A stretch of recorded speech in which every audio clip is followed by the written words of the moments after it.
Welcome, workers and friends. Welcome back to Working Class Revolt.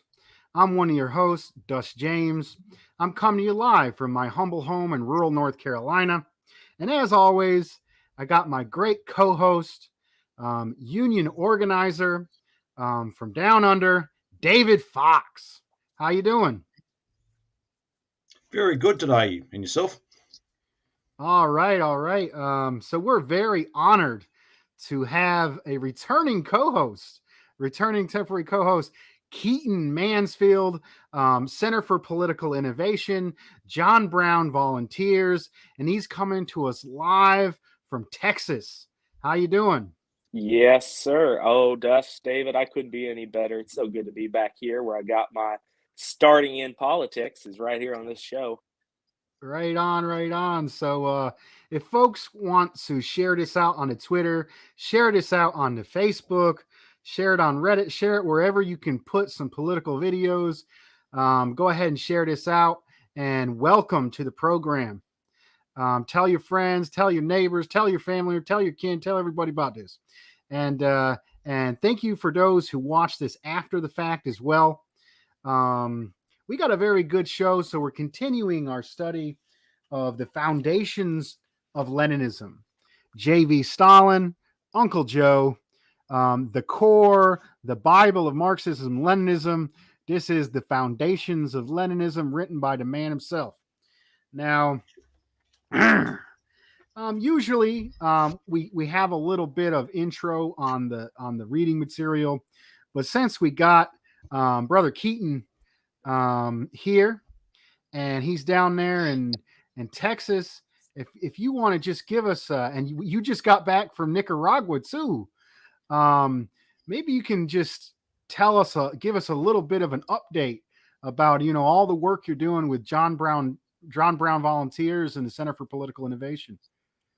Absolutely, I'd be happy to. So I've been down here in Texas going on about, just a little bit over a week. I'm with the John Brown Volunteers, which of course is the full-time outreach team that is honored to work with the Center for Political Innovation and go all around the country organizing and demonstrating for the interests and to the voice of the American and the international working class. And of course, we left New York City December 1st, 2021. Spent about 2 days, 2 or 3 days in my hometown in Hmm. Illinois, where I used to broadcast from. And then from there, we came down to we're about 3 hours southwest of Austin, Texas. We're in a town of San Angelo, and there's an amazing group down here, San Angelo Solidarity, which is led by my dear friend and brother, Mr. David Cedillo, who you can find Hmm. speaking at the California Lectures, the Center for Political Innovation retreat that was hosted in Santa Barbara, California. And as a matter of fact, David Cedillo is out back in my backyard sitting at the fire with my dear friend Joey Shantz, who's a John Brown volunteer, and Charlotte Forrester, who's another John Brown volunteer. And so, I'm just, after being in New York, it's quite a change of pace being down here in Texas. But it's a good change of pace. We got a real wonderful sense of community, a sense of fellowship. And it's sweet and it's very refreshing. New York was great, and New York was a great place to organize, but there's no place like home for me than rural America. Right on, right on. So, maybe before we proceed, maybe you can give us just a brief few sentences about your experience in Nicaragua as well. Yeah, absolutely. Well, it's quite something to be a socialist here in the United States and then to travel internationally to a socialist country, to travel to a country that is led by a communist party, by a socialist party, by, in the case of Nicaragua, the National Liberation Front of Nicaragua, the Sandinistas. And it's amazing, it's powerful. You see this sense of unity, this sense of camaraderie between people. You don't see sprawls of homeless encampments. You don't see anybody on the side of the road begging for money. What you do see instead is monuments to Chavez and to Sandino and to Fidel Castro and all these heroes of the people, these great men and women who gave voice to the voiceless. And that, in my opinion, is a lot prettier of a sight, is a lot better of a sight than the folks we have here in the United States who are suffering from homelessness and food insecurity and all these other just atrocious things that exist in this society that we currently live under. And so Nicaragua was a beautiful country with beautiful people. And I was so honored to get to go. I was so honored to get to shake hands with the man, the myth, the legend, Commandante Daniel Ortega. It's a once in a lifetime experience, and it's something I'm so thankful to have. Very powerful. I got to shake your hand next time I see you. And so I shook the hand of the great Daniel Ortega, the man, the legend. That's absolutely beautiful. I think that's an old saying about Abraham Lincoln. There's a book I read in elementary school. He shook the hand of Abraham Lincoln. And I really do think that Daniel Ortega even surpasses his legacy in our time. So let's talk a little bit about the content. We are going to be reading in its entirety, so it's going to take a minute. Foundations of Leninism, Chapter 5, The Peasant Question. And I just want to talk a little bit, about this piece. These are a series of lectures that Stalin gave. Stalin led the country, he led mass industrialization, mechanization of agriculture. Stalin gets a lot of criticisms about certain famines that happened under, in the Soviet Union. And, maybe there was some mismanagement there. But if you look at it overall, the population increased, the agricultural output increased, as well as the mechanization of agriculture saved lives. There was, it's hard to in our modern era to go all the way back to the Soviet Union Russia pre-Soviet Union, the ending of the 19th century, the late 1800s, and just the hellish conditions of feudal society under the Tsar, and to go from that to a modern superpower in a number of decades is amazing, and the amount of lives he's saved from mechanizing agriculture and stopping, what were regular famines. Now, as far as the peasant question, I think it holds some validity in our time. If you look at the flag of the Soviet Union, it is the hammer and the sickle. It is the combination of the industrial worker and the farm workers, or the peasants of the time. And we're seeing a divide here in the United States and America. The political parties, the Democrats and the Republicans, are usually push social issues that widen the divide, the urban-rural divide, to keep us fighting against each other instead of, people being exploited and working in rural areas, uniting with folks from the city that are also being exploited to go against our class enemy, the bourgeoisie, and particularly the monopoly capitalist. There's also something to say about, farmers, or peasants, owned the land or lived on the land. And that's a little bit different from a collectivized society. There's a bit of a contradiction there. So, and Stalin was able to, put these two forces together. And the only way to get true unity is to understand the material conditions that both groups face. Not to gloss over it and say like, oh, racism, kind of like racism. Oh, racism don't exist. I don't see race. It ain't to be like that. It's to actually see it. And I got a little bit of background myself. We're gonna talk with Keaten. My grandpa owns or was in the possession of 200-acre farm up in upstate New York. We're far from that. We fell from grace now, but he had a strawberry farm, and my dad was raised on a farm. Had to get up at the crack of dawn, 5 a.m., milk the cows. He tells me all the stories, and I hear about it. My parents met in a country western band in the 80s, playing country music from the 1950s and 60s in the 80s, because it was such a rural area in northern Appalachia. So, and we really don't see this. A lot of the Marxists today, are usually in the urban centers and around the colleges, but we need to bring in regular working folks, and we need to bring in, rural folks from rural backgrounds into the movement and appeal to them and understand their culture. Keaten Mansfield, maybe you get to give a little bit, a little bit of background on this question, as well as some of your background and how it relates as well. Yeah, absolutely. Well, I've been, as I mentioned just a little bit ago, I've been very fortunate to have spent 6 months in New York, getting a feel for the political climate there. And sure enough, um, a lot of the Marxists, the anarchists, and everybody in between come out of urban centers, especially New York. I think I've heard Caleb say that during the 1970s or 80s that the CPUSA, almost, what was it, three-fourths of its membership lived in New York City. And so, I mean, that can be a good thing, but I think it's also a Mhm. weakness, perhaps, of our movement. It's a weakness of the modern left movement, the modern communist movement. You see a lot of these self-proclaimed Maoists on the Twitter and on the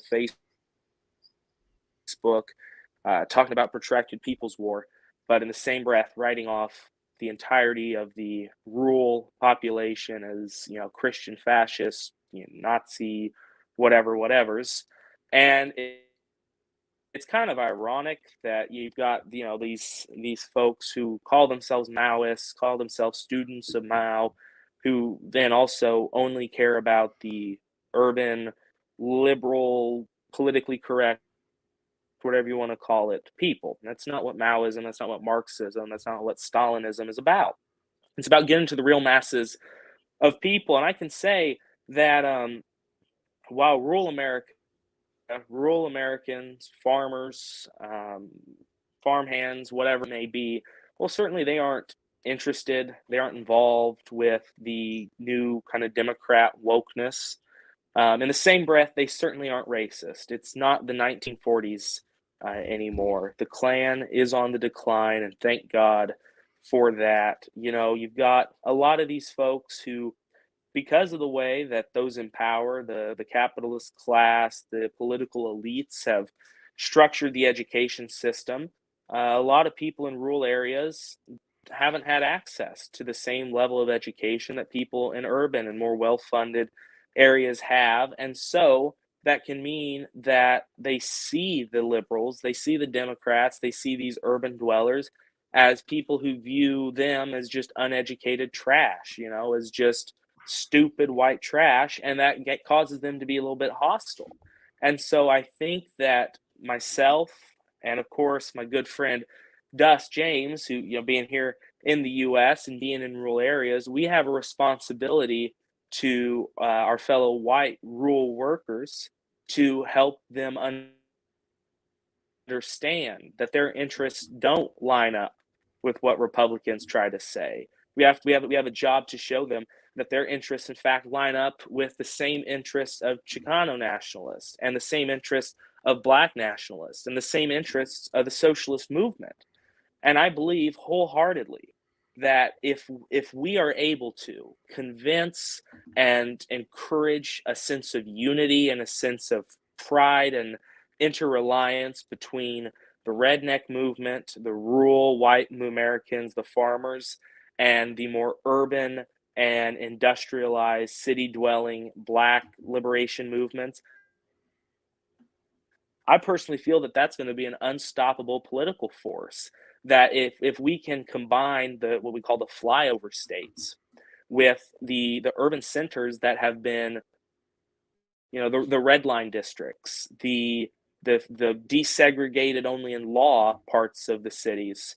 If we can get those two groups to ally with each other, by God, there's not much that can't be done when it comes to pushing the will of the people through the political machine. And I think that Stalin and heroes like Huey P. Newton and Fred Hampton and the Rainbow Coalition and the Young Patriots Organization, I think they lay a very, very good basis for understanding the way to move forward, because the US has a unique political climate, and it's time that we recognize it and we figure out how we can use it. Hmm. Right on, brother.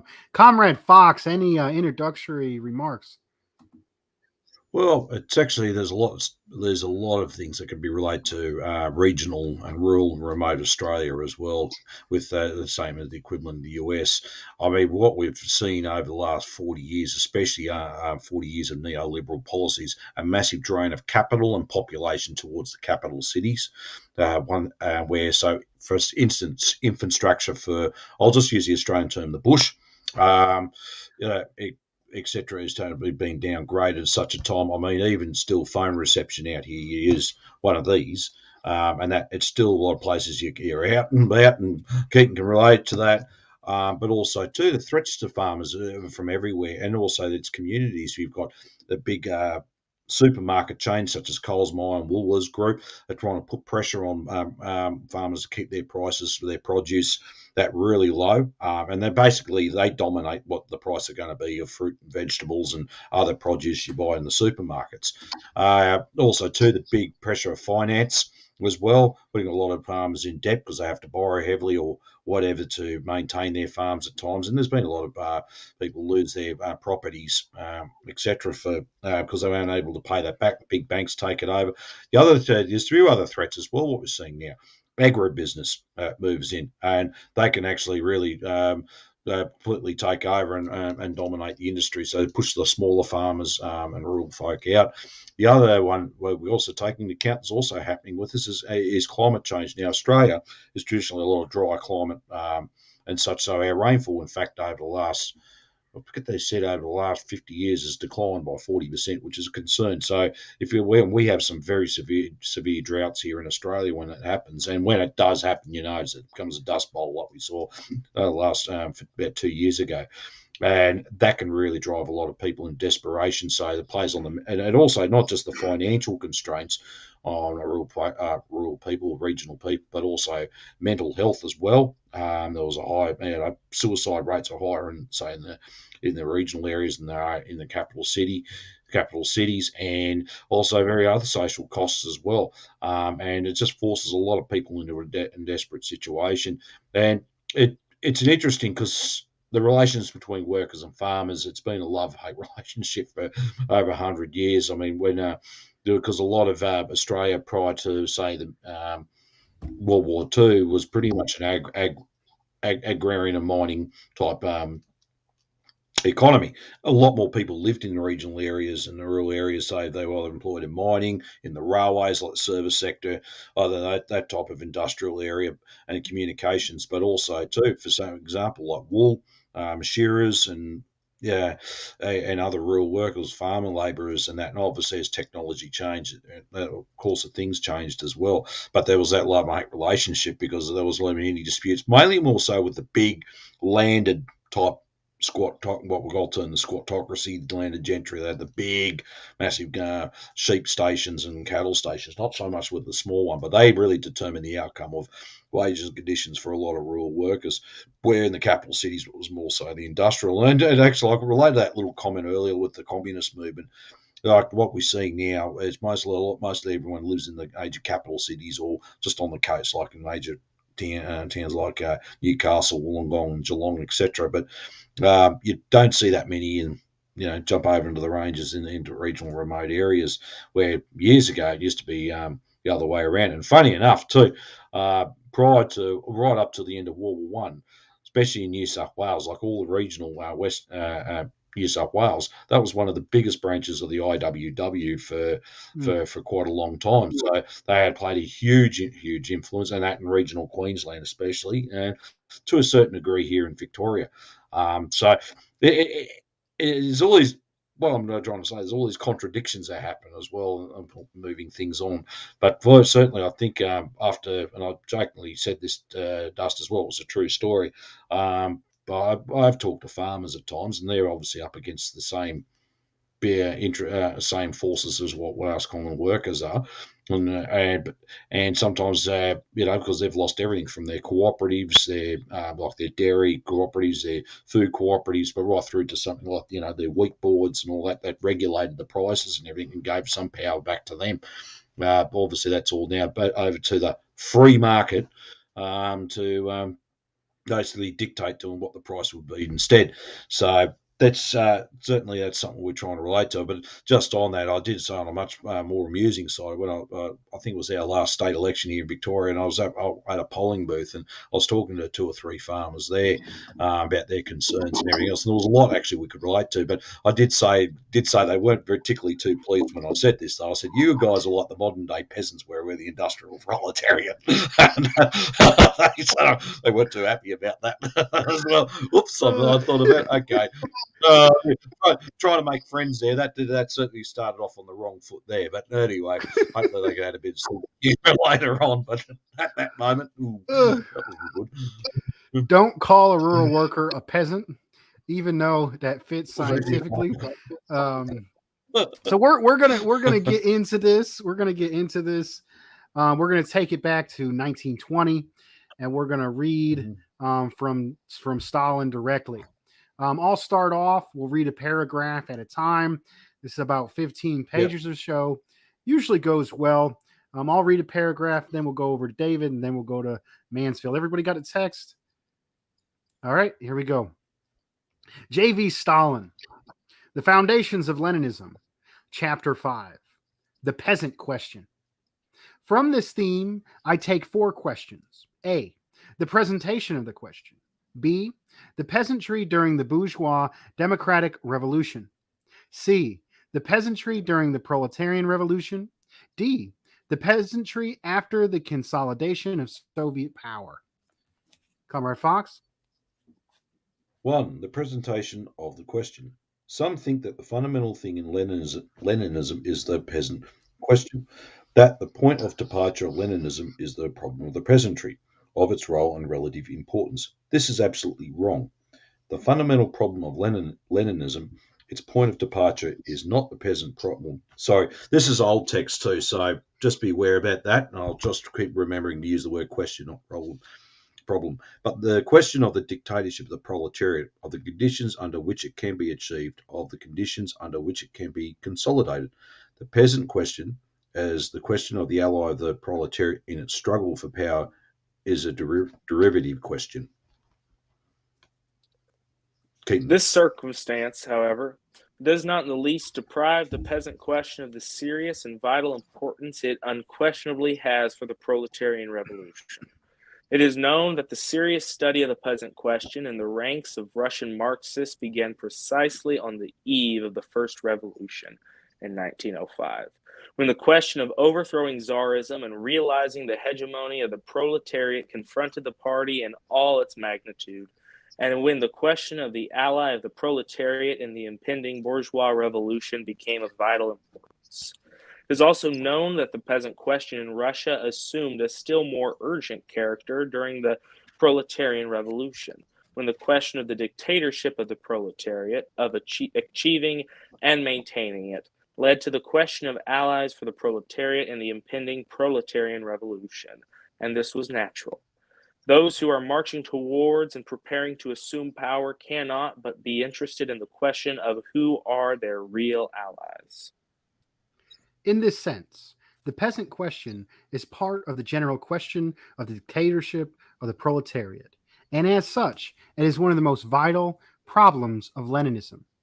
The attitude of indifference and sometimes even outright aversion displayed by the parties of the Second International towards the peasant question is to be explained not only by the specific conditions of development in the West, it is to be explained primarily by the fact that these parties do not believe in the proletarian dictatorship, that they fear revolution and have no intention of leading the proletariat to power. And those who are afraid of revolution, who do not intend to lead the proletarians to power cannot be interested in the question of allies. For the proletariat in the revolution, to them, the question of allies is one of indifference and no immediate significance. The ironical attitude of the heroes of the Second International towards the peasant question is regarded by them as a sign of good breeding, a sign of a quote unquote true Marxist. As a matter of fact, there is not a grain of Marxism in this. For indifference towards so important a question as the peasant question on the eve of the proletarian revolution is the reverse side of the repudiation of the dictatorship of the proletariat. It is an unmistakable sign of downright betrayal of Marxism. The question presents itself as follows. Are the revolutionary possibilities latent in the peasantry by virtue of certain conditions of its existence already exhausted, or not? And if not, is there any hope, any basis for utilising these possibilities for the proletarian revolution, for transforming the peasantry, the exploited majority of it, from the reserve of the bourgeoisie which it was during the bourgeois revolutions in the West, and still is even now, into a reserve of the proletariat, into its ally? Leninism replies to this question in the affirmative, i.e., it recognizes the existence of revolutionary capacities in the ranks of the majority of the peasantry and the possibility of using these in the interests of the proletarian dictatorship. The history of the three revolutions in Russia fully corroborates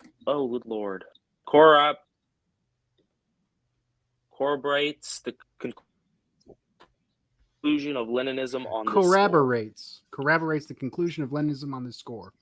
Hence, let me hide this comment. Hence I'm up next, ain't I? Hence the practical conclusion that the toiling masses of the peasantry must be supported in their struggle against bondage and exploitation, in their struggle for deliverance from oppression and poverty. This does not mean, of course, that the proletariat must support every peasant movement.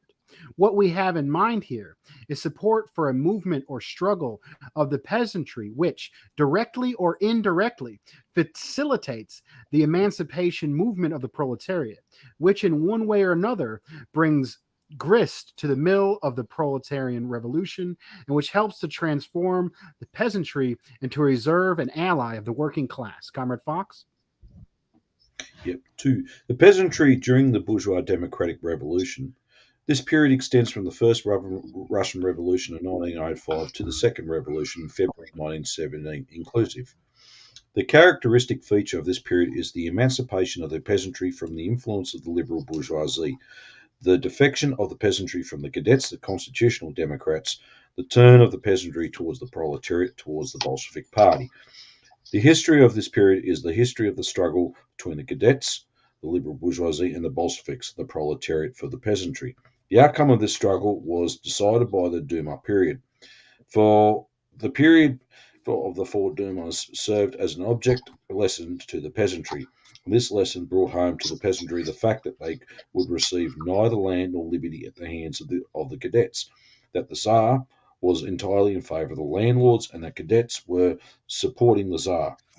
The only force that they could count on was the urban workers, the proletariat. The imperialist war merely confirmed the lessons of the Duma period and completed the defection of the peasantry from the bourgeoisie, completed the isolation of the liberal bourgeoisie. For the years of the war revealed the utter futility, the utter deceptiveness of the hopes of obtaining peace from the Tsar and his bourgeois allies. Without the object lessons of the Duma period, the hegemony of the proletariat would have been impossible. Keaten.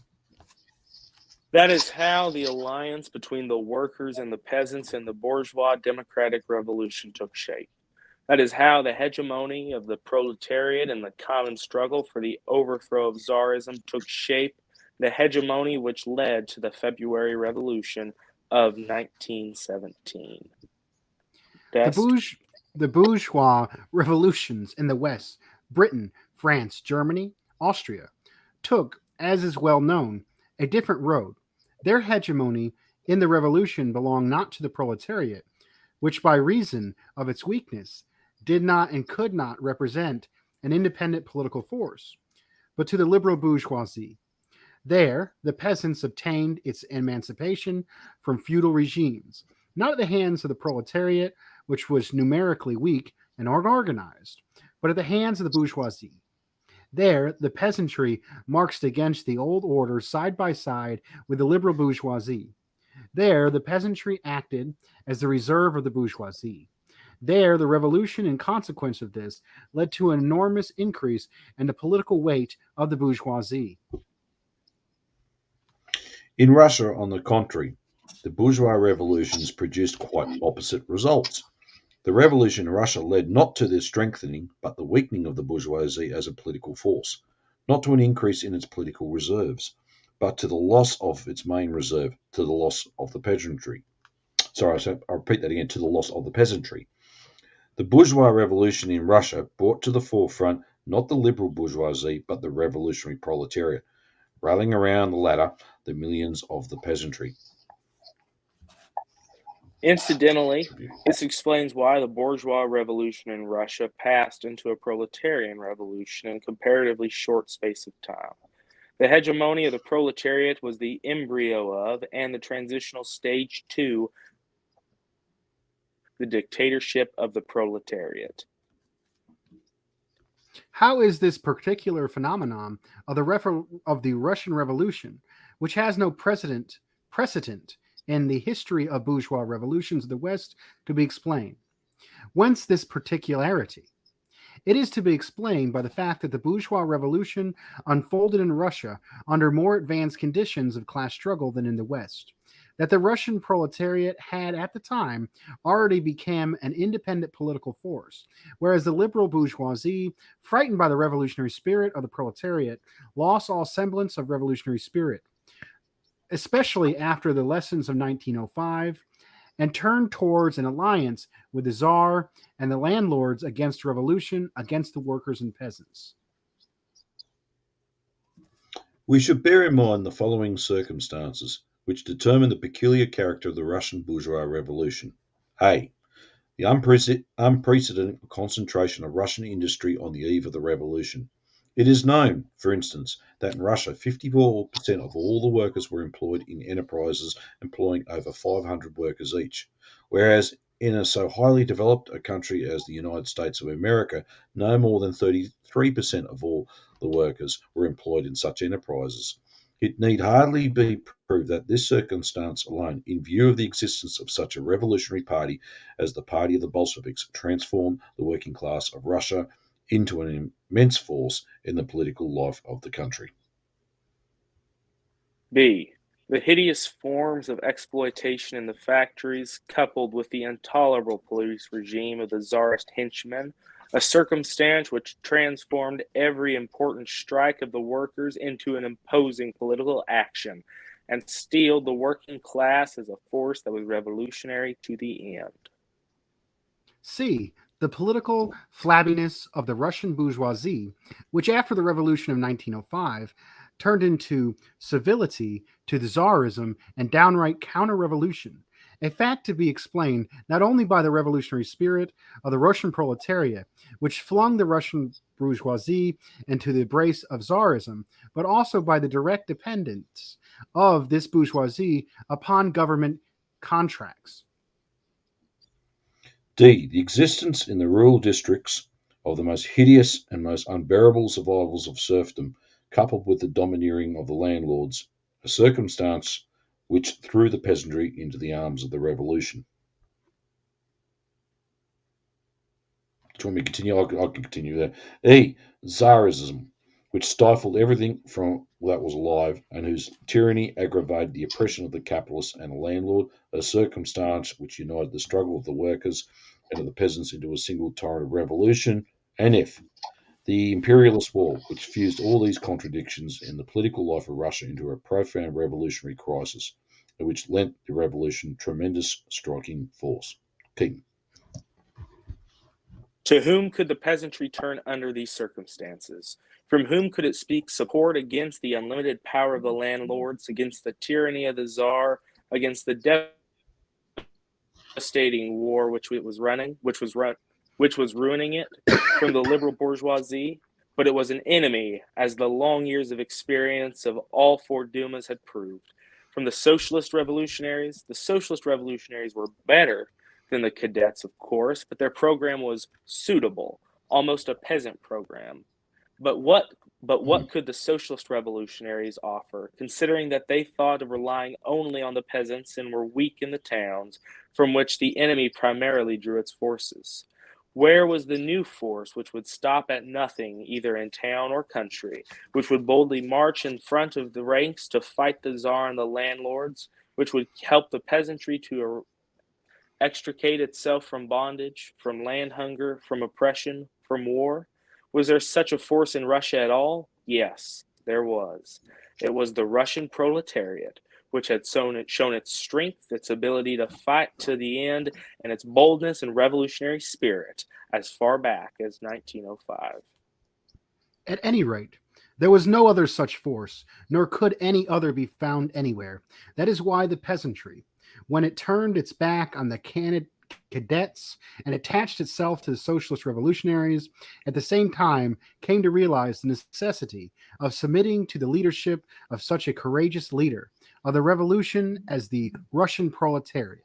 Such were the circumstances which determined the particular character of the Russian bourgeois revolution. The peasantry during the proletarian revolution. This period extends from the February Revolution of 1917 to the October Revolution of 1917. This period is comparatively short, 8 months in all, but from the point of view of the political enlightenment and revolutionary training of the masses, these 8 months can safely be put on a par with the decades of ordinary constitutional development, for they were 8 months of revolution. The characteristic feature of this period was the further revolutionisation of the peasantry, their disillusionment with the socialist revolutionaries, the defection of the peasantry from the socialist revolutionaries, a new turn of the peasantry towards rallying directly around the proletariat as the only consistently revolutionary force capable of leading the country to peace.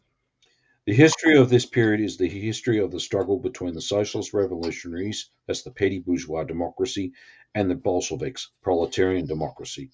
For the peasantry, for winning the majority of the peasantry, the outcome of this struggle was decided by the coalition period, the Kerensky period, the refusal of the socialist revolutionaries and the Mensheviks to confiscate the land of the landlords, the fight of the socialist revolutionaries and the Mensheviks to continue the war, the June offensive at the front, the introduction of capital punishment for soldiers, the Kornilov Revolt.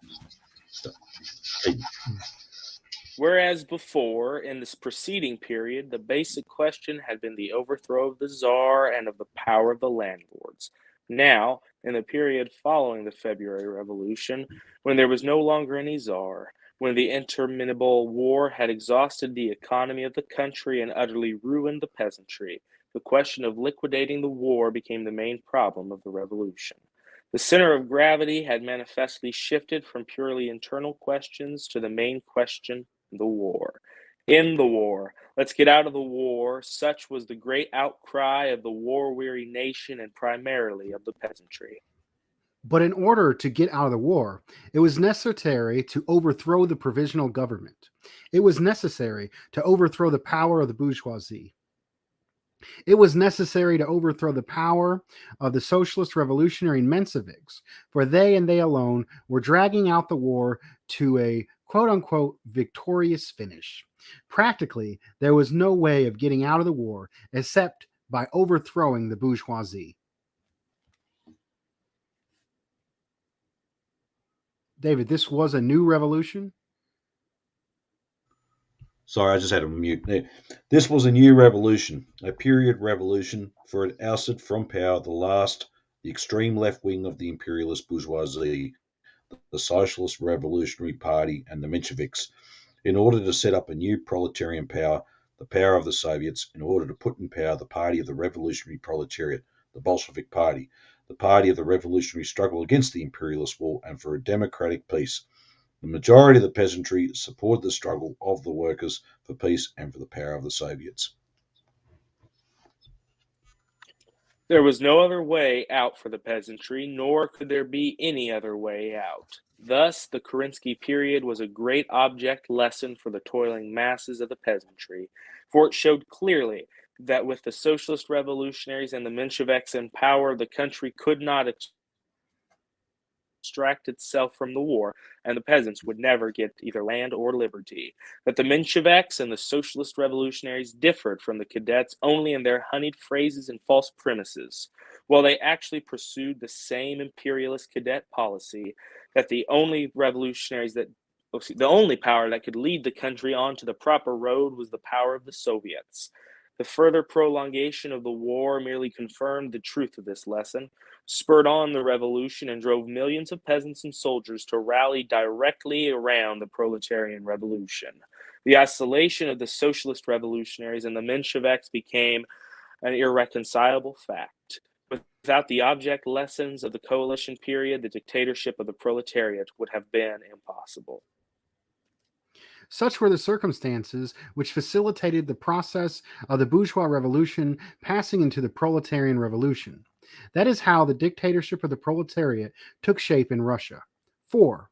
The peasantry after the consolidation of Soviet power.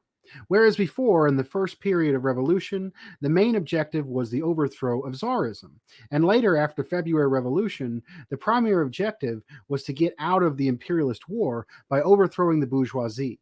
Now, after the liquidation of the Civil War and the consolidation of Soviet power, questions of economic construction came to the forefront. Strengthen and develop the nationalized industry. For this purpose, link up industrial with peasant economy through state regulated trade. Replace the surplus appropriation system by tax in kind, so as, later on, by gradually lowering the tax in kind to reduce matters of the exchange of products of industry for the products of peasant farmers, revive trade and develop the cooperatives, drawing into them the last masses of the peasantry. This is how Lenin outlined the immediate tasks of economic construction on the way to building the foundations of the socialist economy.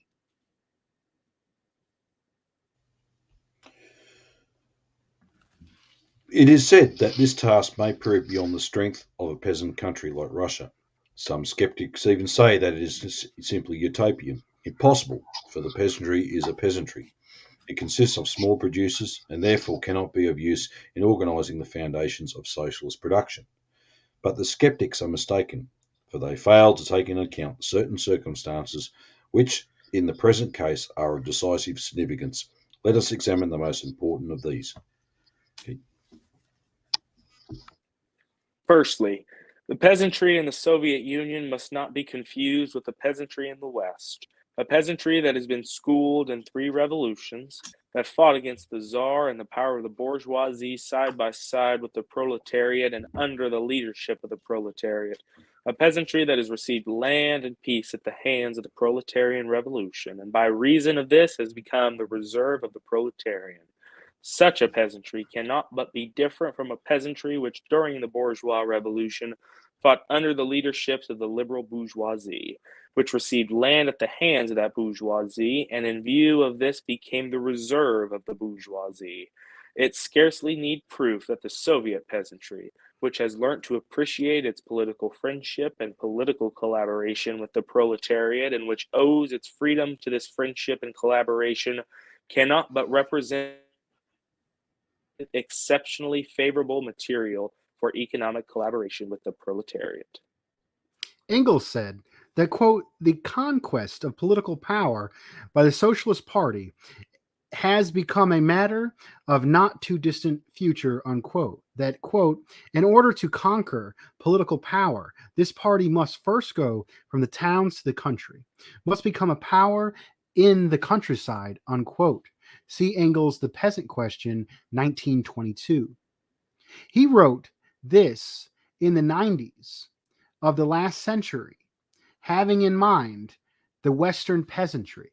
Does it need proof that the Russian communists, after accomplishing an enormous amount of work in this field in the course of 3 revolutions have already succeeded in gaining the countryside, and an influence in backing the like of which our Western comrades dare not even dream of.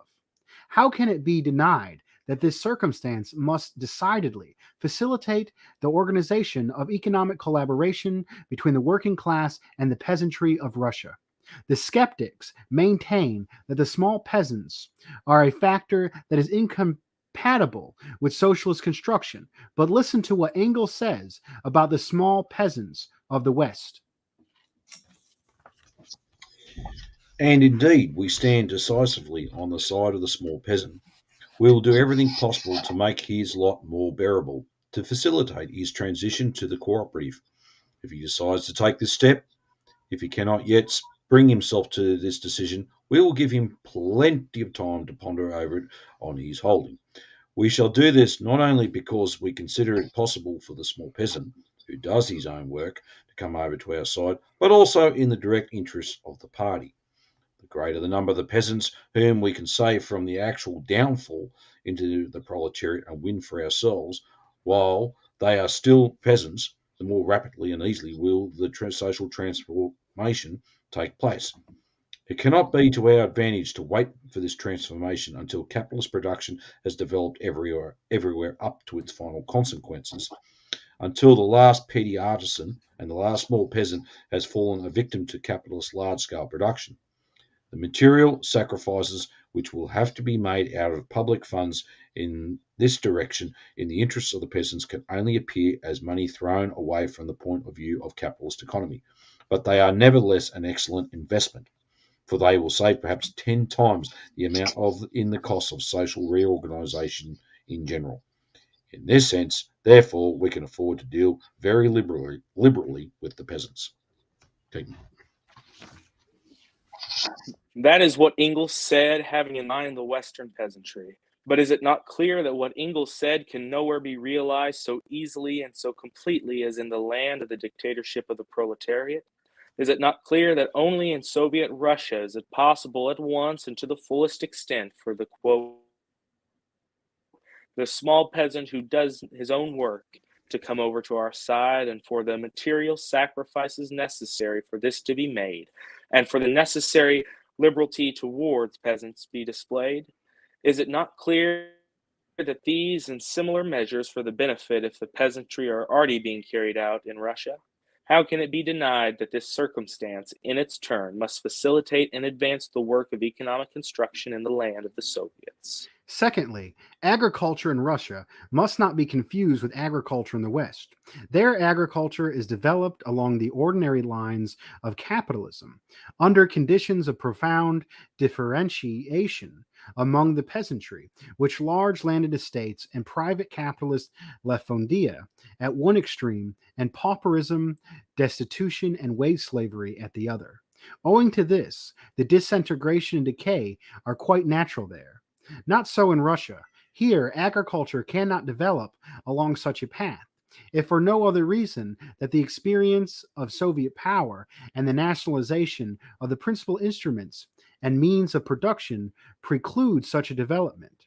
In Russia, the development of agriculture and must proceed along a different path, along the path of organizing millions of small and middle peasants and cooperatives, along the path of developing in the countryside a mass cooperative movement supported by the state by means of preferential credits. Lenin rightly pointed out in his articles cooperation that the development of agriculture in our country must proceed along a new path, along the path of drawing the majority of the peasants into socialist construction through the cooperatives, along the path of gradually introducing into agriculture the principles of collectivism, first in the sphere of marketing and later in the sphere of production of agricultural products. The extreme interests in this respect are several new phenomena observed in the countryside in connection with the work of farming cooperatives. It is well known that new large organisations have sprung up, such as the Selskosios, in different branches of agriculture, such as flax, potatoes, butter, etc. Apologies, I couldn't pronounce that properly, which have a great future before them. Of these, the Flax Centre, for instance, unites a whole network of peasant flax growers associations. The Flax Centre supplies the peasants with seeds and implements. Then it buys all the flax raised by these peasants, disposes of it on the market in mass quantities, guarantees the peasants a share in the profits, and in this way links peasant farming with state industry through the sales. The what shall we call this from form of organisation and production? In my opinion, it is the domestic system of large scale state socialist production in the sphere of agriculture.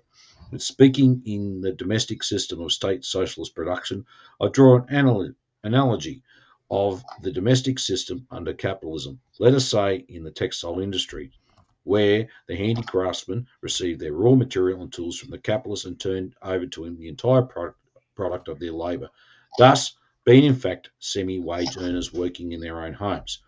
This is one of numerous indices showing the path along which our agriculture must develop. I will not mention similar indices in other branches of agriculture.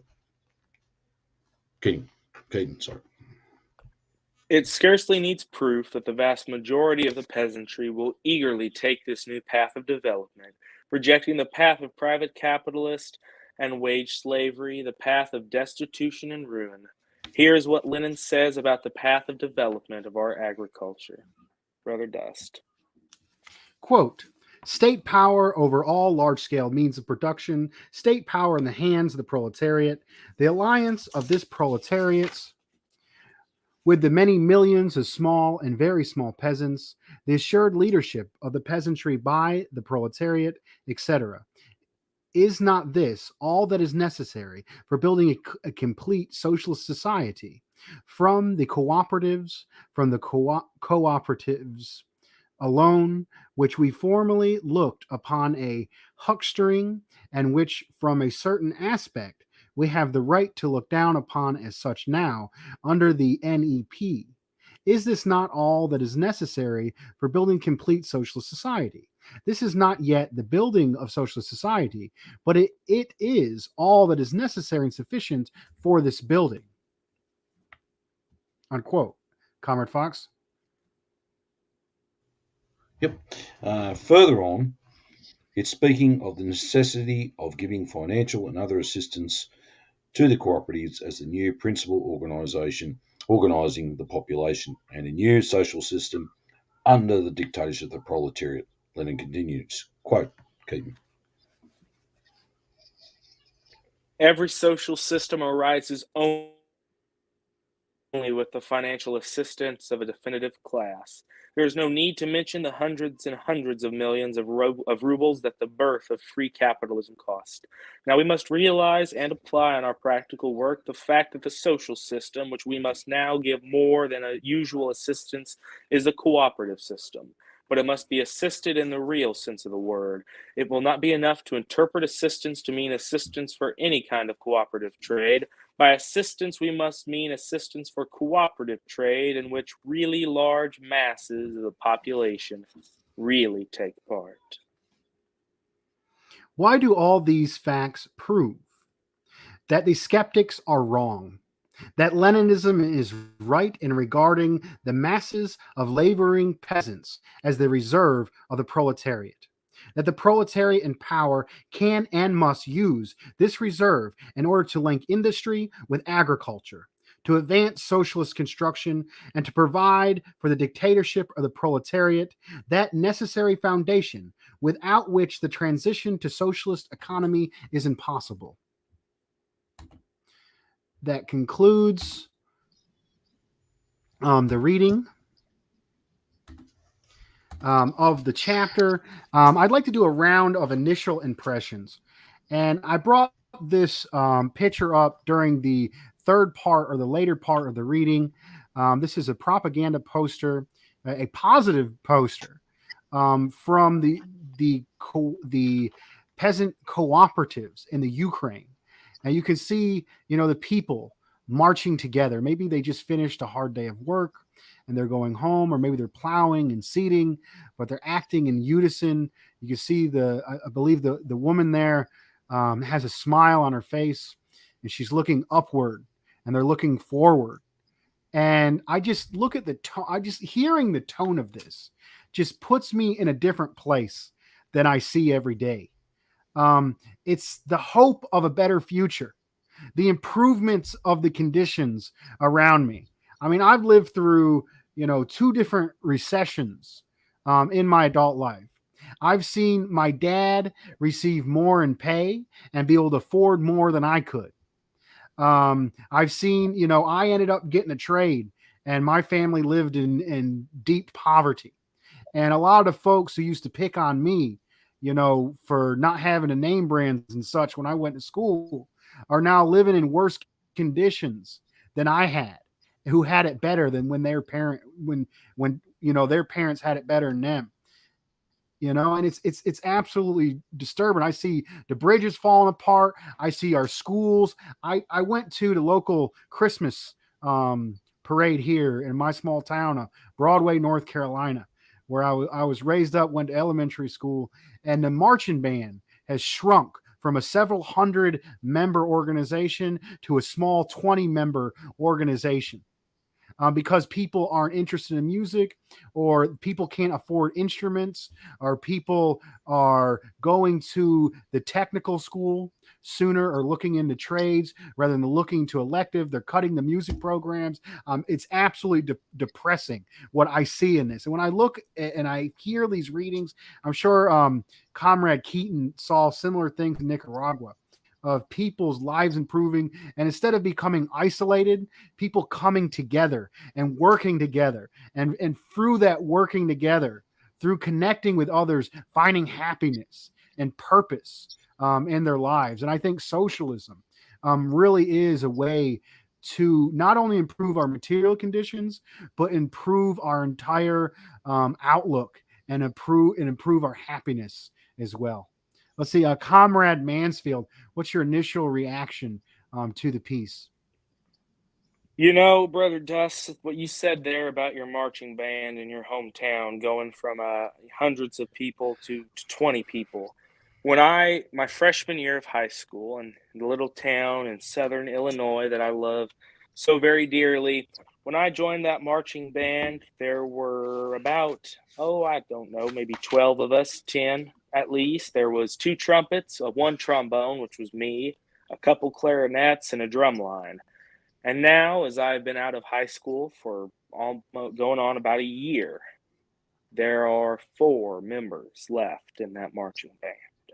In 4 years, that marching band has been cut in half, and that's not to say it was very big to begin with. And that's very saddening, because for me, and I think for many, many people, especially for young people, music is a way to escape from this very dystopic reality that we're living in, is a way to enter into something more deep, something beautiful, something that can be enjoyed by all people, which is the power of music. And the Soviets understood that very, very well. The Soviet culture, the Soviet government understood the importance of the youth, and the importance of the youth knowing music and appreciating music. And that's unfortunately something that we see dying in our culture today. And the Soviet Union understood the importance of unity among people. They understood the importance of unity among nationalities. And I can say with full confidence and with cleanliness of heart that when I was in Nicaragua, I saw unity among the people there. I saw students and youth that understood the importance of culture, and understood the importance of higher thinking, and understood the importance of a government that served the interests of the working and rural peasant classes. And I can say that you feel it in the atmosphere that you're around. You feel it when you shake hands with someone or they smile at you on the street. There's a sense of national community. There's a sense of revolutionary solidarity. And in the case of Nicaragua, the revolutionary love of Christ. And I have to say that is one of the most beautiful things that I have ever and likely will ever experience. Comrade Fox, some initial impressions to the reading. Well, it was one thing you can't really fault Stalin's writing. It certainly is a really excellent work. I do apologise. I try to pronunciate one or two words differently. It's a little bit awkward at times. However, I think it's actually what's clearly shown. I think just prior to doing, I think at the start of the show, or just prior to, we were just discussing what the hammer and sickle meant, the unity of worker and peasant.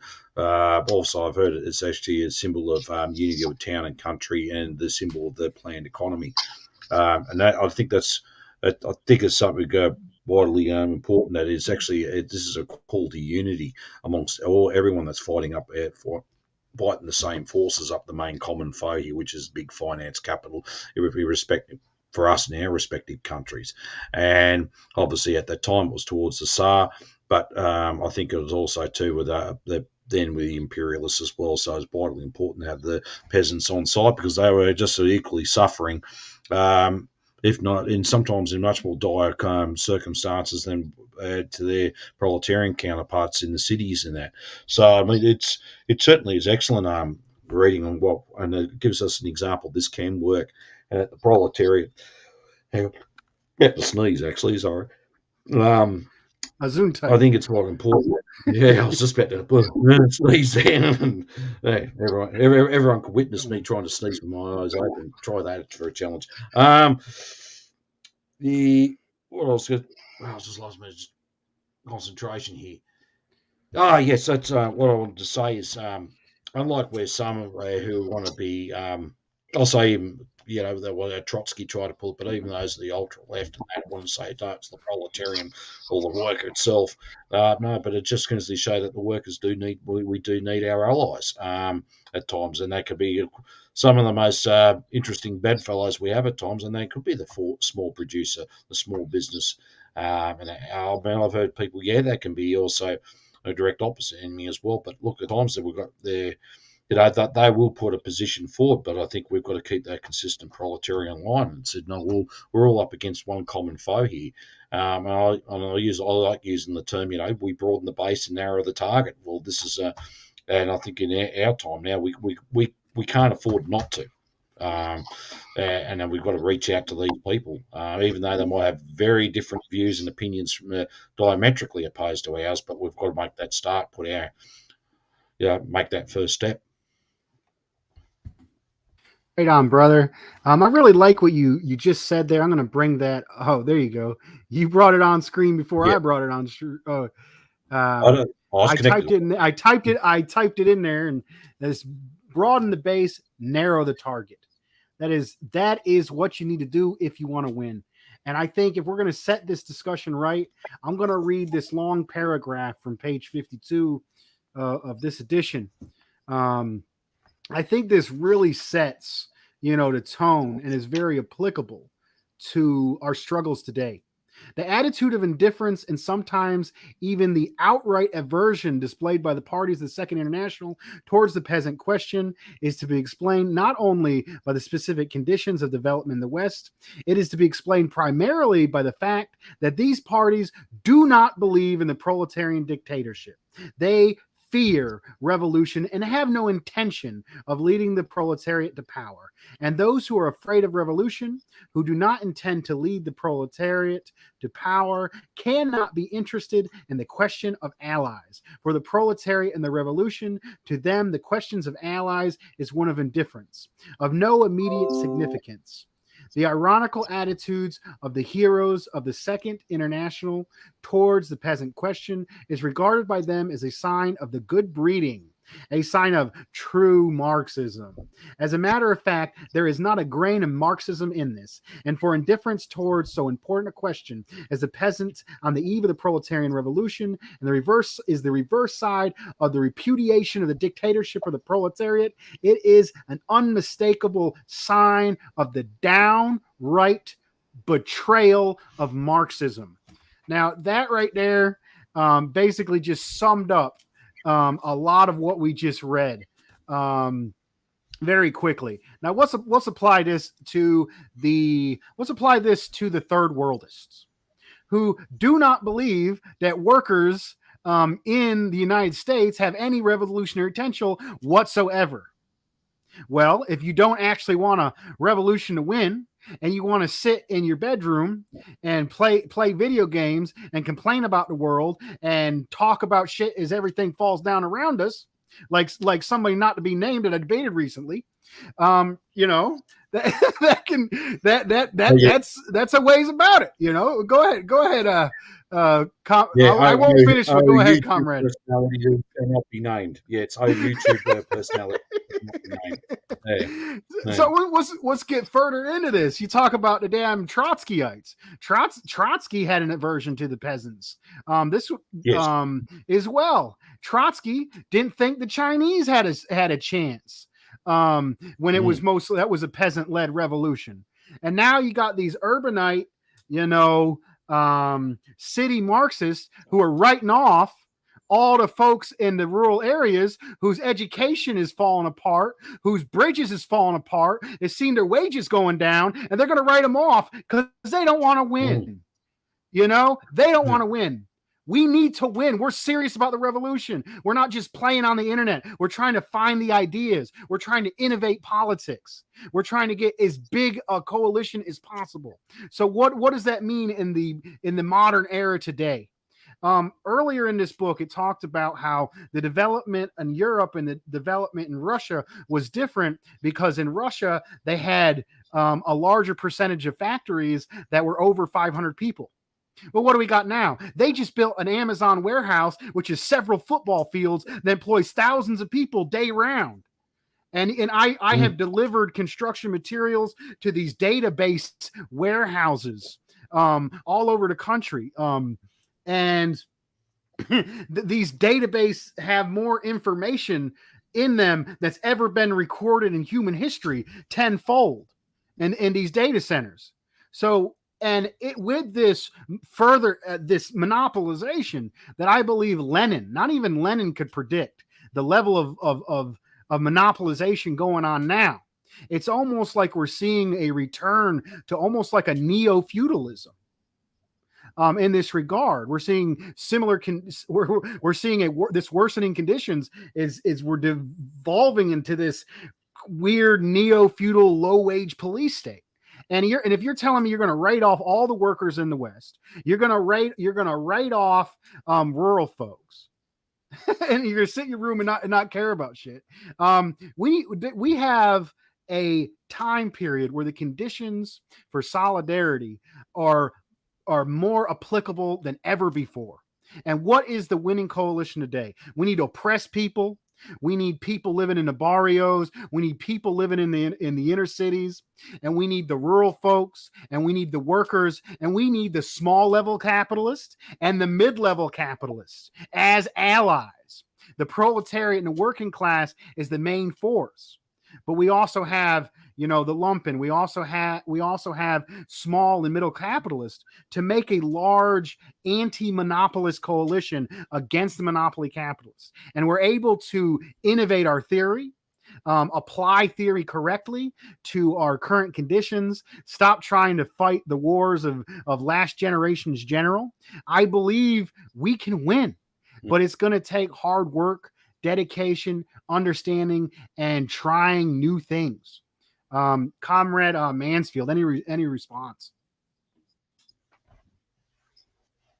Oh, you bet I got a response there, brother. Yeah, you got some of these what you might call modern Kautskyists. As I've said many times, that Lenin was well known for the renegade Kautsky, and our good friend Caleb Maupin's well known for bread tube serves imperialism. And it reminds me very much of certain individuals on the internet who are still living with their parents and wearing a mohawk and waving around a toy gun on the computer, that these individuals feel convinced that they are single-handedly the arbiter of revolution and the vanguard of the masses, and that we must write off the urban black community because, of course, they're homophobic and transphobic, and some of them may be anti-Semitic, and we have to write off the white rural population because they're, of course, homophobic and transphobic, and they're probably a little bit racist. But thank goodness that we have 8 or 9 individuals on YouTube who will go preaching how they have the correct line, and only their beliefs and their ideology will bring about the destruction of capitalism and the construction of socialism. Well, quite frankly, my dear brothers here, I find that to be a load of bullshit. I believe that the Mm. people single handedly are capable of bringing their own future into fruition, that it's our responsibility as the more, as Lenin would call us, the advanced sections of the working class. And it's our responsibility to guide and to create and form political line and political ideology around these demands and around the cries of the working class. And it's our responsibility to take all these different sections of the political economy and to bring them together into one force to bring down the monopolies, and bring them into one force to bring down the elites within our political game, and to finally put the people in the driver's seat. And that, I think, is the importance of doing this, and the importance of understanding writers like Stalin and Lenin and Mao and everybody in between. Because, now, granted, not everything they say applies exactly to the conditions we're in, but that being said, Lenin and Stalin and Mao and Marx and Engels make a point to take what is overarching from their theory and to apply it specifically to the situations you're in. And by God, I think we're doing that. And I think we ought to continue doing that. We can't be dogmatic. We can't Yes. consider ourselves to be the one true, understander of Marxism. David Rovix has an entire song about that. And it's a pretty good pointed piece on a good criticism, in my opinion, of the way the left-wing movement is in our modern time. And I'm so fortunate to know that we've got a good community that's open to this and that's ready for this, and that we have folks that are taking action. And those are my thoughts on that. Comrade Fox, any response? Well, I think those who take those ultra-leftist views, I mean, they are isolated from everyday class struggle of ordinary working people and people in regional areas. And look, it's also sad as well, because they talk about the theory, but when it actually comes to practice, they're incapable of doing so. And that is the key thing to it. We have to be engaged with everyday ordinary people, regardless of where we are, and involved in their struggles, and and also we're part of that struggle anyway. And I like to point out to them too, especially when we're dealing with people in regional and rural areas. Actually, their income is a lot less considerably compared to their city counterparts. And I'll give you an example. I mean, I've got one site, myself and another organised, another union, we've been trying to attempt to organise for the past couple of years. I won't mention the company because I just don't want to make sure our asses are sued off here. But I mean, the fact is, they're paid considerably a lot less than what they should be getting, what we consider what they should be getting, only because the attitude of the bourgeoisie, we can get away with employing people less up here in regional areas than we can in the city. And last I looked, $5 in Melbourne is still worth $5 up here in Bendigo, Victoria. So, it's I mean, why should people be treated any differently in that sense as well? And I want to actually go with some of these people that are ultra left. Yeah, you could sit there in your armchair and throw all the time, but what's their alternative? What are they trying to do to try to change it? And they're absolutely doing nothing. And that's what I find rather annoying. In that, if they want to actually prove themselves, will come in and jump in the trench with us and fight alongside us for once in your lives. Instead of trying to look edgy and and God knows what else, because not all you're really inspiring are a bunch of children. That's all you're doing. And the fact is, but then again, too, why do I want a bunch of children there trying to be involved in the fight with me? It's and that's why I look at it. And it's a shame, because that particular person I know who we're talking about, he does. I don't want to get too off the track. He did a lot of good, amazing political commentary on many issues, but destroys his work anyway. But I won't get into that at the moment. But I think it's oddly important that we have to apply what's in their conditions. I enjoyed listening to Black Agenda Report when it was passed away just a few months ago. Brother Glenn Ford. Brother Glenn Ford. Yeah, he mentioned something very valuable, and it always stays in my head. we have to operate under the material conditions of our respective areas and countries. We've got really no choice, but that's what they are. So what we're going to do now, we can't sort of like, we're not operating in Russia in 1917 here. We're not operating in China in 1949 here. We are operating in, like myself, Australia here in 2021. We're now, and you guys in the US in the same time of date, we're now in the third decade of the 21st century. Well, we're a long way from 1917 now. And, things have changed, obviously. And so we've got to look at what's changed and how we're going to act accordingly. And how we go about things. And look, obviously, too, being Australia and compared to you guys in the US, there will be certain things we'll do a little bit differently because there's certain material conditions that pertain here to Australia, probably not so much pertaining there in the US, But that's just the way it is. There is no one correct way of doing things, And this is that's what I want to go with some of these on the upper left. As soon as you deviate from that particular thing, you're struck off the list, you're originals or something like that. Well, no, you've got generally no idea what we have to do here to move forward. And the fact is, at the end of the day, this is the end result of what they do. They are isolated from everyday working people and their struggles, and this is what happens. So this is why it's vitally important. It's like, as Caleb correctly said, we have to get out of the movement and get to the masses and be involved in their struggles. So even more so importance of this. And I think actually overall, Lenin, Stalin, Mao, even Marx and Engels said pretty much this is what you've got to do. Very powerful, very powerful. We're going to switch gears for a second here. I'd like to give a shout out to the brother Ewoks Unhinged. If you haven't subscribed to Brother Ewoks Unhinged, Canadian comrade, please subscribe to him. I recently did a recorded talk with him, and there's some great clips of me and him talking together. And I usually analyze country music, and I do a lot of that. I'm from a rural area, but I like to geek out every now and then too. I'm into Star Wars, and I actually got off of my shelf behind me the extended edition of the Lord of the Rings, Return of the King DVD set that I got off the background there, and I'm seeing people say that this politics stuff is boring or uninteresting, but it looks a lot like fantasy or science fiction. Historical fiction. You got, Star Wars, you got, the rebels against the Empire, Lord of the Rings, you got the trees working with the elves, working with the humans against evil Lord Sauron. I mean, if people can get into that, why can't they actually get into politics on a real level? It's like I think it goes along with this kind of like, oh, you're not allowed to be political.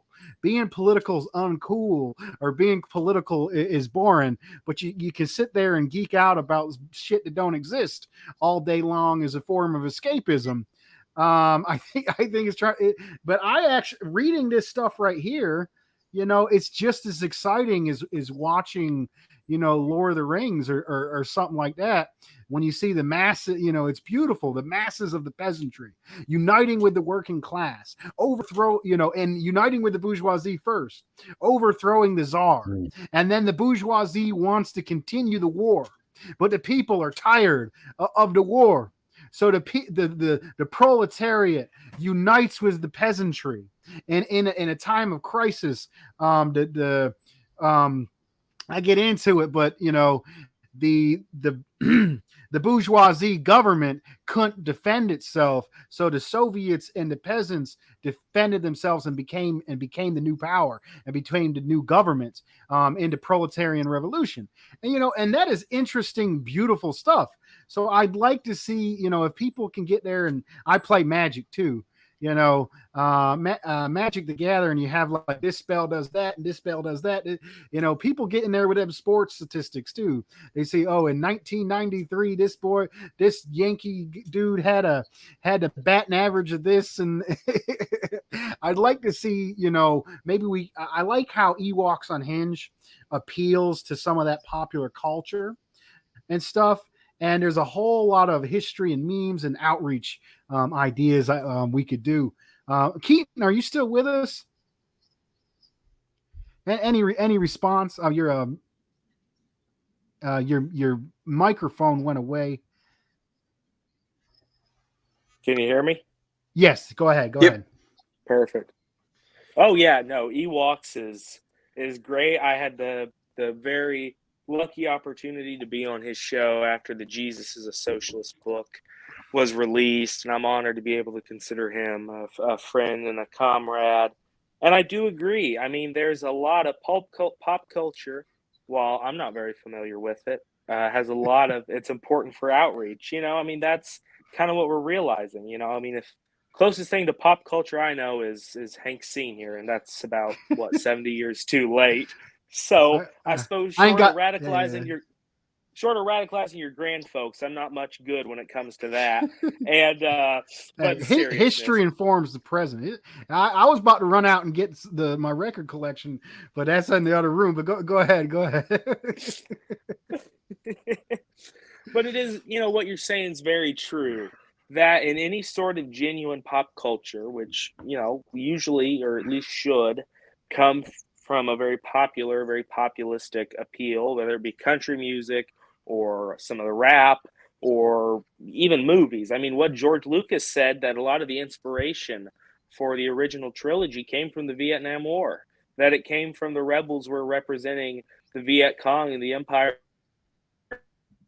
was representing the United States. I mean, right here is an example of pop culture being informed by the political climate that's going on in the world. And I mean, I'm sure there's tons of cases of that happening right now. What was it? There was an entire movie, what Snow Runner or Snowpiercer, something like that. About it came out not too long ago, maybe 5 months ago, about this. The world had been destroyed by nuclear war or something or another. It was uninhabitable, but there was this train that just kept going around the world, and the poor people was kept in the back of the train, and then the rich people were in the front. And the whole movie, from what I gather from the ads and some of my buddies who've seen it, was just like some sort of, not proletarian, but people's revolution, overtaking the train and having it operate and act in the interests of the many instead of the comfort of the few. And so, I mean, there's your example right there. And I'd like to see more of that. They sometimes the conservatives, the Republican types, will rant that Hollywood's overran by a bunch of communists. Well, by God, I wish so. I miss when Miss Lucille Ball was running Hollywood. I miss when you had movies about the Bolsheviks, and you had movies like Reds, and you had Mission to Moscow. By God, I wish Hollywood was ran by the communists instead of these rich pedophiles. I mean, I think at least our content coming out of it, the movies coming out of it, would be a hell of a lot better than they are now. Comrade Fox, any response? Well, that's actually, yeah, we do live under under a bourgeois system. We do get their propaganda, and Hollywood's no exception to the rule. Any cinema, and I think that's vitally important. Actually, we'll obviously come up with future conversations about our own art and culture as well, our own working class art and culture, and I think that's vitally important to get that on the agenda. It plays a significant role in revolution as well. I mean, for example, you go to Ireland in Belfast and see all the things, the IRA about Republican and all that, and that's painted through there. But you also see it through revolutionary countries, Venezuela, Cuba, and no doubt, correct me if I'm wrong, Keaten, but Nicaragua as well. They'll have paintings on walls and they have revolutionary figures and that, and a really good history about it. And unlike, for example, here in Australia, it'd be well, if it's anything cultural, it's more to identify with the land. But if otherwise, it has to be either militaristic, imperial, and obviously would have the, queen everywhere, the whole lot. But I think that's something worthwhile. I think out of this discussion, that's something a bit further up. There probably is something in this book we'll have to look for about art and culture. But yeah, when you mentioned that Lord of the Rings about the term between good and evil, I mean, it's an admirable cause. I mean, but I was having to think about what you were saying there, and it's great how I mean, look, I'm not knocking the Lord of the Rings trilogy and The Hobbit. I mean, they came out at a time and they were cinema masterpieces, of what they did. But however, I mean, the fact is, at the end of the day, It's more than just trying to fight good and evil. Mm. It's actually trying to make social change from a higher form of economic system called socialism. I'm sure it was you, Dust, or someone else, that being social or communist is not an identity thing. It's actually trying to achieve to a higher level of political economic system, and that's what we're trying to do. Capitalism, we all know it's like us three, we know full well it's outdated now. It's moribund, it's despotic, it's disgusting, needs to go. But the fact is now how we're going to. But the question for us is how we're going to now get that achieved, and how we're going to achieve it. And out of this discussion, I think we're on the right path here, because we are trying to reach out with ordinary people wherever we are, and realise the importance. Look, we are all suffering one way or the other, and we're all in this together, and what we need, but we can put forward to people to look at to move forward, and that as well. But it actually teaches us. One thing actually I do find when I'm engaging with ordinary people, and that there's a lot I'm learning as well. I don't go in there as I'm the know-it-all, and I just write it as another swing at the ultra left. They like to go in there as the know-it-all of everything, because that was due to their isolation from ordinary people. Because the fact is, what's the beautiful about scientific socialism, about Marxism and Leninism, where we take it to the people, but we also learn from the people as well. Many things. So sometimes there's something like, oh, I didn't pick that up before, or whatever, and so we're learning as we go along as well. So the class themselves can be our best teachers at times. So yeah, I think what we're doing here, and what we're even doing with this as well, doing these weekly shows, and what we do, live stream setting, you guys sent at CPI, we're doing equivalent here in Australia as well, or the John Brown volunteers. It shows you practical work, what we can actually do as well. And we're not, and I also too with other ultra left organisations, what they want to do with any good active people is take them out of the struggle and do it their own little cult, keep them within there. This is different. We're actually setting up an actual infrastructure, actually, how we can better ourselves with our own work as well, but not just ourselves personally, but everybody else. So this is fantastic, and so we're definitely on the right track here. And coming from this, I mean, as I said, there's a lot to learn. I mean, look, I can read this over and over again and still learn something. It's not a matter of just read this once, put it down. Okay, I've read it and know it all. Like Lord of the Rings, this is something that we can always come back to as a reference. Okay, let's have a look at this again. Right on, brother. I just wanted to respond to Keaten Mansfield's dismissing the use of Hank Williams in creating propaganda to the masses. And I got, I'll tell a little bit of a story. My parents met in a country western band in the 80s. They married in 1985, and they were still playing the 1950s and 60s, gold country in the 80s. And then, my dad kind of got into classic rock, and we moved down here, and I turned on the radio, and, this was 90s, 2000, but it was so far removed from what I knew was country. I kind of rejected country altogether. Now I'm looking back on it, and some of that 90s country is decent stuff, especially compared to the 2010s and all this other crap they got going on. But what I'm trying to get as, there is a resurgence of that traditional country music. Before, I didn't even like what they had on the 94.7 QDR, the pop country radio station. They actually started putting a little bit of bluegrass on there on Sundays. Chris Stapleton's album, Starting Over, is the resurgence of, that more traditional sound. And they play him on the radio. We got Billy Strings coming up. We got my favorite, Sturgill Simpson, is more popular than ever before. And I remember recently I went into Piggly Wiggly and they was playing Waylon Jennings on the speaker system. That shit's coming back, brother. So sorry I went in that rant. You got any response? No. Go ahead. I do have a response. I like Sturgill Simpson, but I tell you what, in my opinion, who is the best modern country artist, who is trying to keep up the tradition of Hank Sr., the Highwayman, all these figures fighting corporate Nashville bullshit, is Tyler Childers. Oh yeah, in hell my yeah. opinion, he is the best.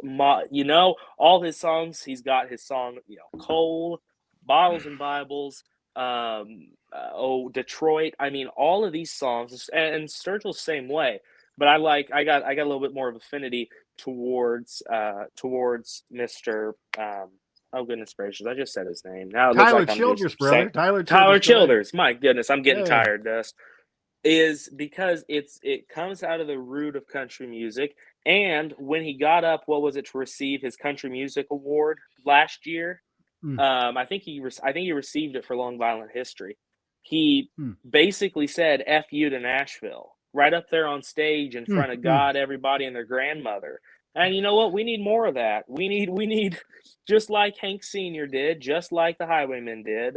We gotta be fighting Nashville and these corporate record labels who want to turn country music, this working class twang, into some pop bullshit that you can crank out of a computer in 20 minutes without having worked a day in your life.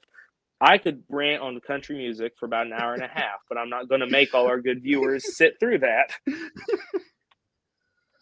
Right. Our Hank 3 Trashville is another one. Also got another good one about the Grand Ole Opry. Ain't so great anymore. Yeah. Brother Fox, maybe you can hit on. I know that country music is actually, it's popular in Canada. It's popular across Europe as well as Australia. Maybe you can talk a little bit about using that as propaganda to support socialism. Yeah. Well, I'm after listening to you, because I've been, while we were a young man, I wasn't much in country music so much. So I have to admit, I did get into blues a lot and play slide guitar, and that's certainly I love that. But actors, I've been listening to it, and actually I have listened to some country lately, and I thought I had a different attitude to it. And actually, there are some really good stuff about the struggle of working people here in the country areas, and actually a lot of. Luke Buckmaster, you think of pub rock, because it's a term we used here in Australia, especially in the 70s and 80s. Like bands like the Angels, etc. played a lot of it. It's related to more Australian working class culture. But I actually like to talk about this little song. It wouldn't say it was revolutionary. It was actually written by the Little River Band back in, I think, 1981. It's actually when I was 19.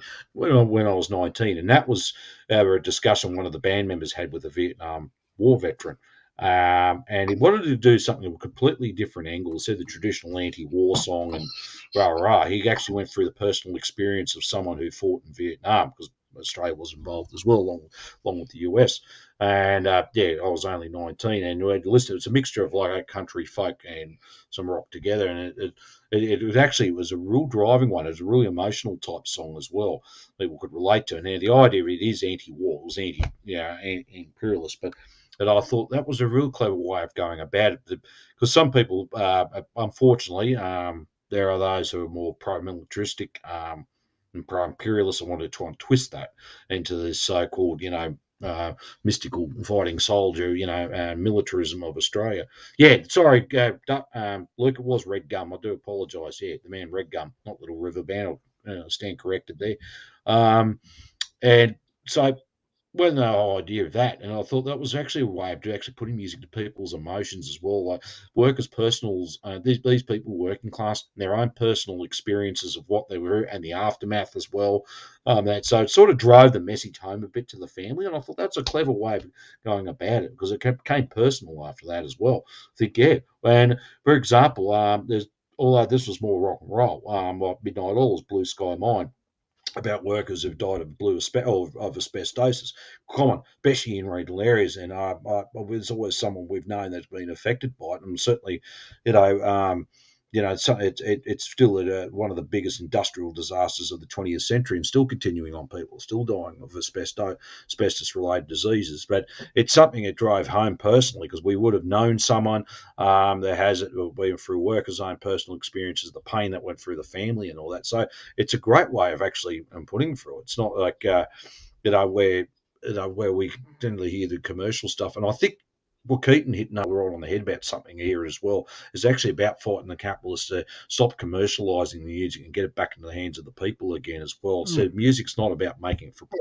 It's about for our enjoyment. It's about our culture and about our stories moving forward. It's an ancient tradition of passing the stories of generations down to generation, be it through music, through storytelling as well. So and as I said, it's also got the personal angle for our own personal experiences. We've known someone who's either died of an industrial related accident, be it at work or aftermath of it, or someone might have gone off and fought in an imperialist war, and they've come back and you've seen the aftermath of what's caused them, and the post traumatic stress disorder and all the consequences that caused in suicide, drug and alcohol abuse, homelessness, the whole lot, and the whole breakdown of all working class families, the whole lot. So one, it's personal, which is a good one, but it's also a struggle there. It's a continual struggle to keep it in our hands. And country and Western music, certainly part of it. It's a folk story. Australia's got a very unique form of it. We have the big country music festival in Tamworth once a year. It's a massive popular thing. They got the awards, and I was sort of like related to it. I could certainly hear when someone gave the middle finger to Nashville, Tennessee. I think sometimes maybe that's got to happen to Tamworth as well.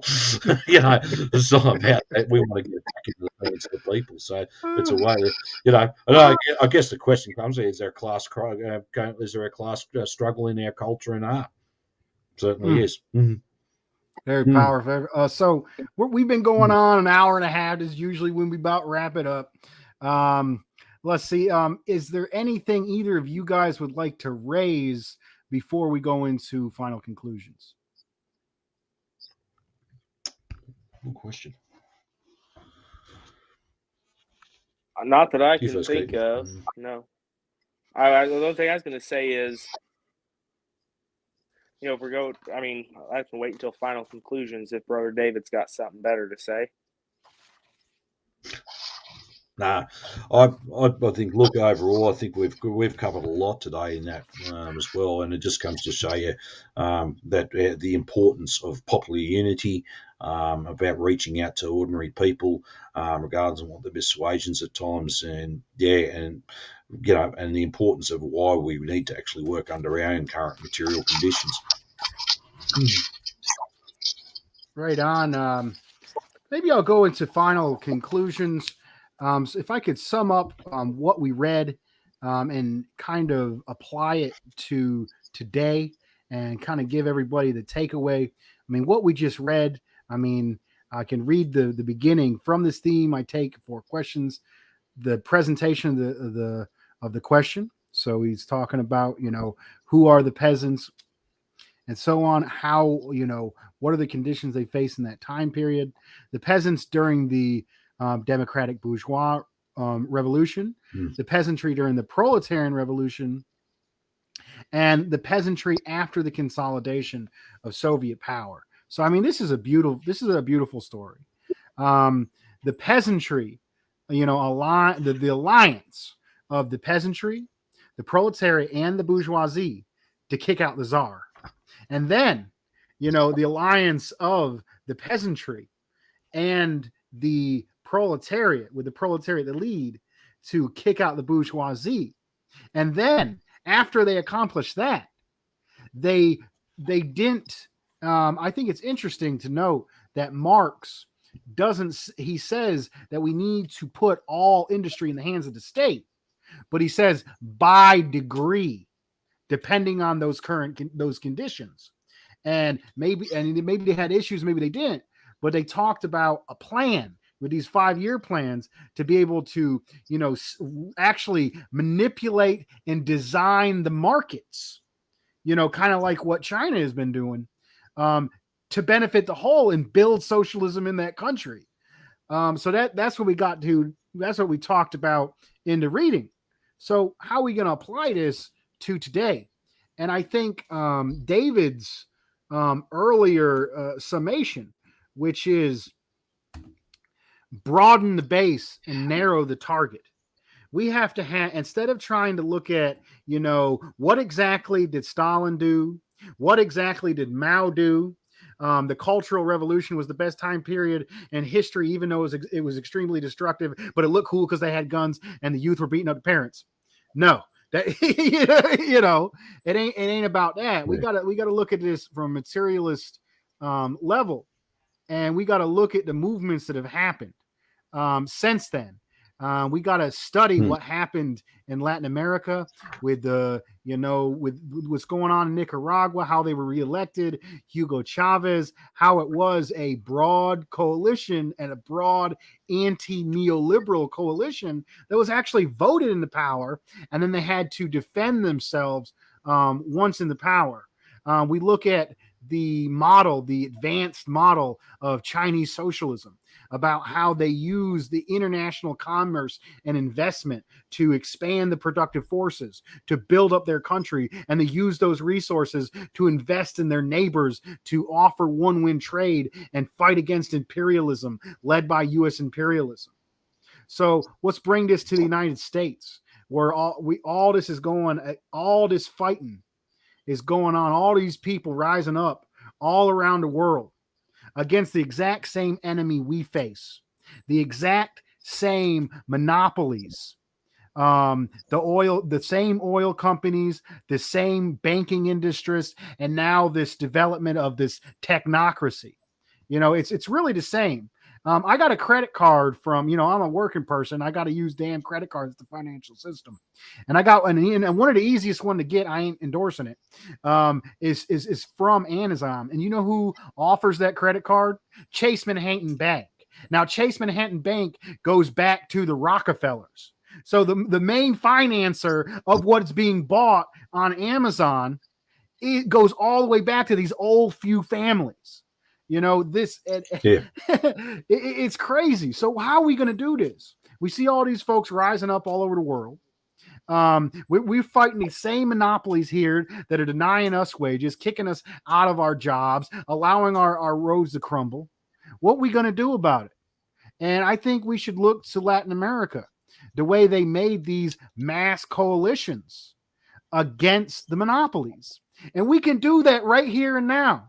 A lot of folks, say, "Oh, January 6th was a fascist coup."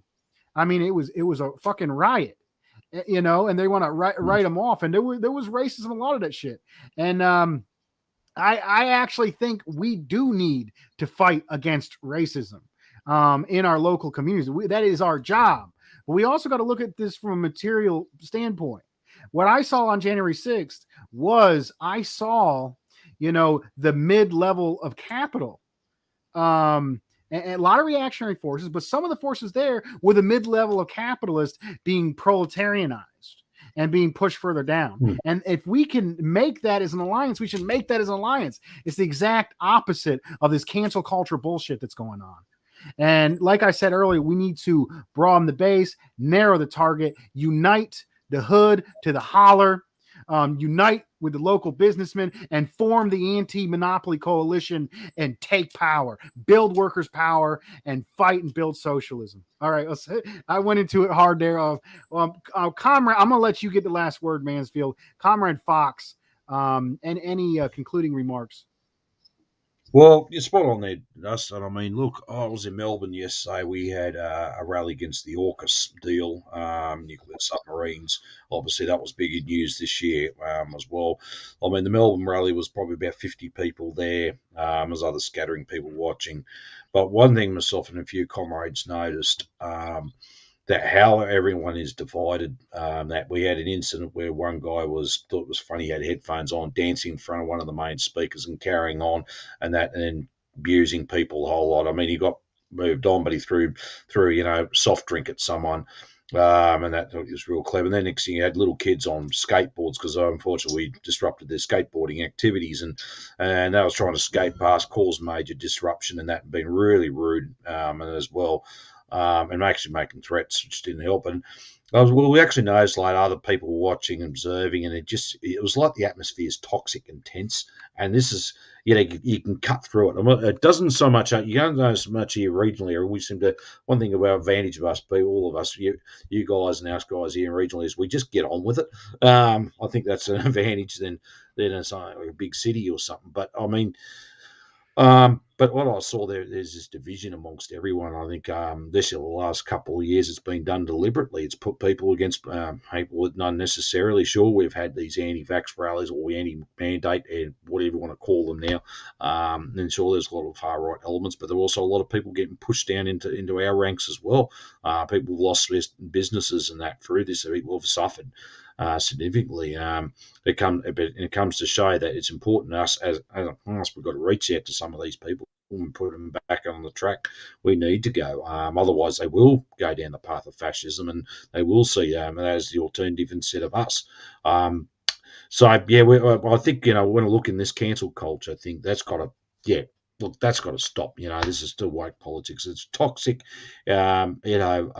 I know Kayla's talked about it, but also I've seen it. I've seen it at work in various organisations, even some unions, and it just makes things toxic. Everyone becomes divided. It needs to be pushed out of there altogether. I think, as I said, we've got to be focusing on the main target here as well, and because we're in dire straits now. The planet is in dire straits, and we've got no choice in the matter but to focus on the main thing, and we need to get back that united and not be divided over secondary issues and even some petty issues as well. We keep our hands on the common. I like the old minor workers union journal called Common Cause, because that's what it is. It's a common cause, and be united around that.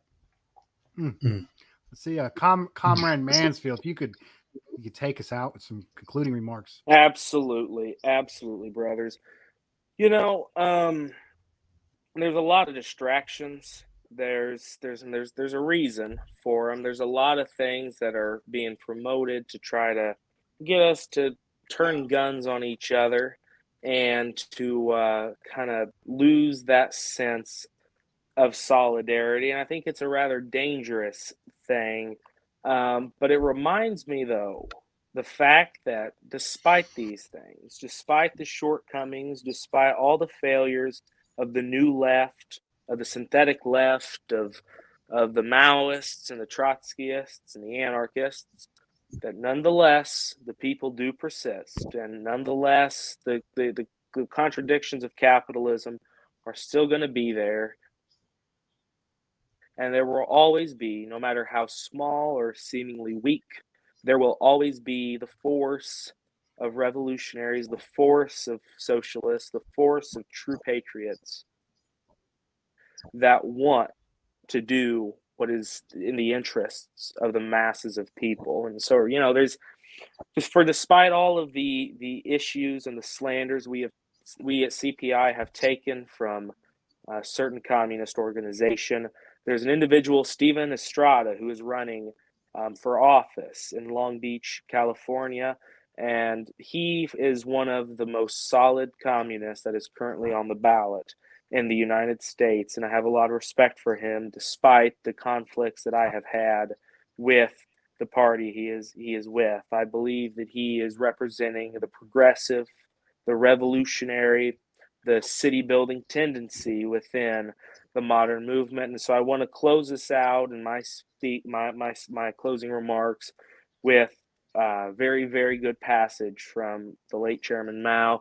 A new upsurge in the struggle against U.S. imperialism is now emerging throughout the world. Ever since World War II, United States imperialism and its followers have been continuously launching wars of aggression, and the people in various countries have been continuously waging revolutionary wars to defeat the aggressors. The danger of a new world war still exists, and the people of all countries must get prepared. But revolution is the main trend in the world today. Thank you. Thank you, everybody. Have a good one. Thank you.